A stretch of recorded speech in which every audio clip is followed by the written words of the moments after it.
ਭਰਾਓ ਅੱਜ मैं तुसीं सुनान लग्या डोगरी च चुटकुले ते वीडियो के आखिर तक दिखियो। एक तो एक वधिया चुटकुला तुसें की सुनने की लगभग ते लियो हुण वीडियो शुरू करने आ। भराओ दो बंदे ट्रेन च बैठे दे हे ते एक बंदा आखन लगा कि मैं हुण ब्याह कर लेना की मैं कपड़े धोईए ते झाड़ू मारी मारिए ते बाहर दी रुट्टी खाइए बड़ा तंग पेई गेदा एह्दे आस्तै मैं हुण ब्याह करी लैना। ते दूआ लगा आखना कमाल है बिल्कुल इन्हें गल्लें दी वजह कन्नै मैं तंग आइए हुण तलाक लगदा देना।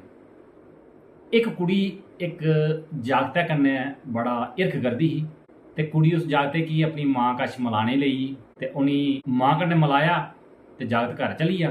दूए दिन जिसलै दोबारे मिलदे न ते कुड़ी आखदी है कि मेरी मम्मी गी तू बड़ा पसंद आया ते जागत बोलिया चल पगली ब्याह ते मैं तेरे कन्नै गै करना ते मम्मी अपनी की बोलिया कि मिकी ओह् भुल्ली जा। चुटकुले शैल लगे ते लाइक दोस्तों तक भी शेयर करी ओड़ो, वीडियो स्किप नहीं करियो। होर चुटकुले सुनान लगे। जनानियां जवानी च लाड़ी बनिए बक्खरे रहने दी जिद करदियां न ते उ'ऐ जनानियां बुढ़ापे च सस बनिए किट्ठे रौह्ने दी सिक्ख दिंदियां न। भराओ सारे गी खुश रखना मीनके गी तोलने देआ एक गी पकड़िए बिठाओ तो दूआ छाल मार उड़दा। अजें तक तुसें लाइक नहीं कीता है, लाइक दा बटन दबाओ।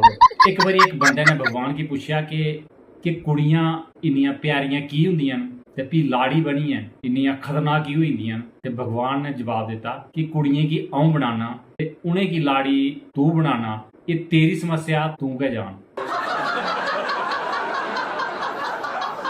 जय डुग्गर जय मां डोगरी।